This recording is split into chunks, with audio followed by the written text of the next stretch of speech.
two most exciting events in racing, the Kentucky Derby and the Breeders' Cup. This weekend, they intersect across Belmont at the Big A, Keeneland, and Santa Anita, because we have races that are going to be key trials for the Breeders' Cup Juvenile races that are also Kentucky Derby points races.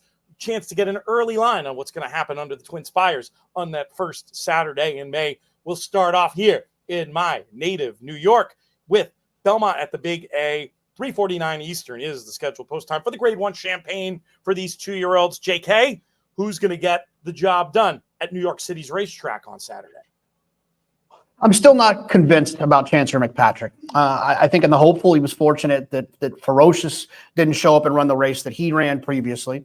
And then I also can't get over the fact that in his debut, he closed into what was a collapsing race with two horses, T Craft, who came back and ran poorly, Noble Confessor, who came back and ran poorly, but then came back and ran well on the turf.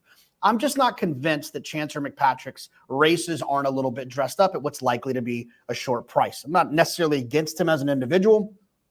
I just think that the price he's going to be is going to be a little bit short. There's two horses in here that I do like. The two Tip Top Thomas, who exits that race where Rookie Card and Sovereignty both ran in. They came back and ran faster and ran well. But more importantly, there's a horse in there that ran third in Tip Top Thomas's debut race, Key Waden, which is a horse that Chad Brown was very high on, who thought very highly of, who ran third in that race that Tip Top Thomas ran. I think Tip Top Thomas is actually a pretty darn good horse. I'll use him on top. But I'm also going to use the 5 Uncaged, who exits a race where Classist came back and ran well. There's two horses in this race, the 2 and the 5, that are exiting races that I do kind of believe in, while Chancer McPatrick is exiting two races in which I'm not 100% sure about. I'm going to go with the 2 and the 5. I'll be alive to 2, 5, 10 in multi-race wagers.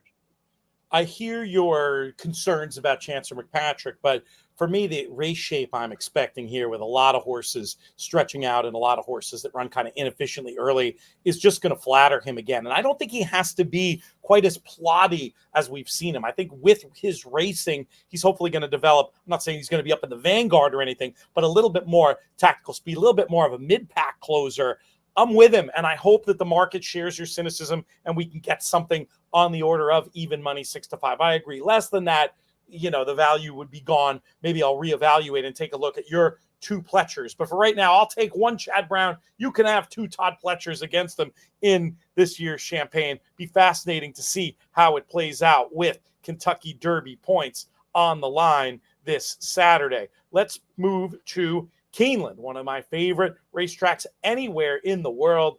They open up on Friday for their historic autumn meet. Major Breeders' Cup clues all over the place. Maybe some Derby clues too here in this Breeders Futurity Grade 1 action, 1 1/16. The scheduled post time for this one, 5:16. You mentioned Ferocious maybe not firing his best shot in the Champagne last time. He looked to me, JK, like a horse who really was going to need more ground to show his best stuff. He gets it today. He's well drawn. He's got the right combination of speed and stamina. I got to say, I'm not super creative in these early Kentucky Derby points prep races. I'm with the favorite here again, Ferocious. In this big full field, I think he's going to be odds against, maybe something on the order of 3 to 2. I'd back him at that price. I really think Ferocious showed us so much at Saratoga. And even his race in defeat, I think given how different the task is today, he looks pretty good to me. I'm all about him. Who do you like in the Breeders' Futurity? What do you think of Ferocious? Yeah, Ferocious for me. I mean, look, when you buy a horse for $1.1 million, I don't think you're thinking about 1 turn. I think you're thinking about longer, thinking about 2 turns. So now he's going to have that opportunity to run further. I think in its own right, that's going to be advantageous for him. I'm going to forgive what happened to him in the hopeful. I know there's some built-in excuses there. But on debut, I was on a sloppy racetrack, which was a concern for me when it started. There's been 3 horses that have run back out of that race. El Prestigio came back and basically matched his figure from the Ferocious maiden race. Prater came back and ran faster. And Antietam came back and ran a very similar figure as well. So I believe that number that Ferocious earned, and I think we'll see it at Keeneland and the Breeders' Futurity on Saturday.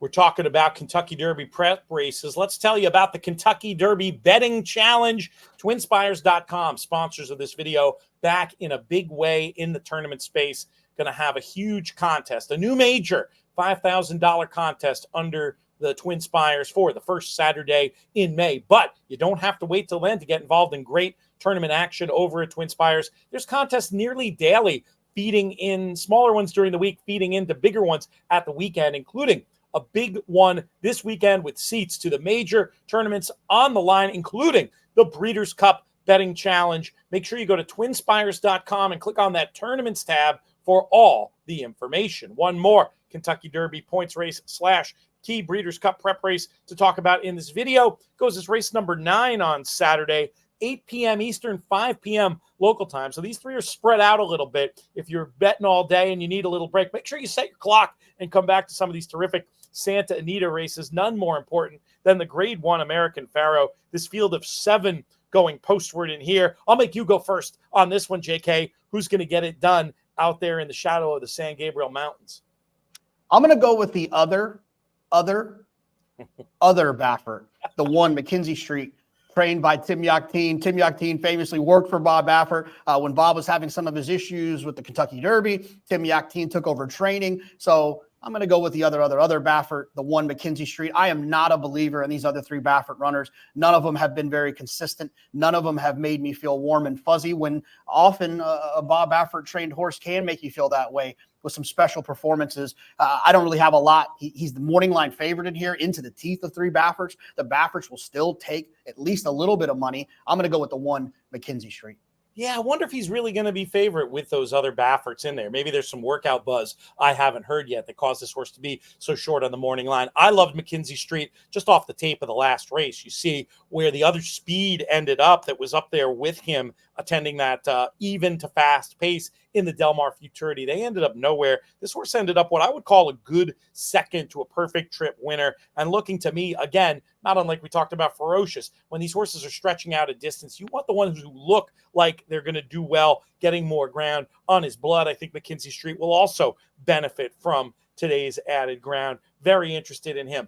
Favorites for me, some more creative ideas from JK. No matter how you slice it, great racing action all weekend long. We've got you covered here on the In the Money Media YouTube channel. Make sure you subscribe to our channel so you never miss any of our YouTube exclusive content. We are on the march to 10,000 followers. Help us out by subscribing. That allows us to bring you more of this content that in the comments anyway, you say you like. Now, speaking of the comments, you've heard what we think on all the big races this weekend. We want to hear what you think. Who is the most interesting horse of these 3 races for you on Saturday? Who's the most likely proper Kentucky Derby contender? Let us know in the comments. Let's start talking Derby, even though it's only October of their 2-year-old year, because that's how we roll around here on the In the Money Media YouTube channel. For JK, I'm PTF. May you win all your photos.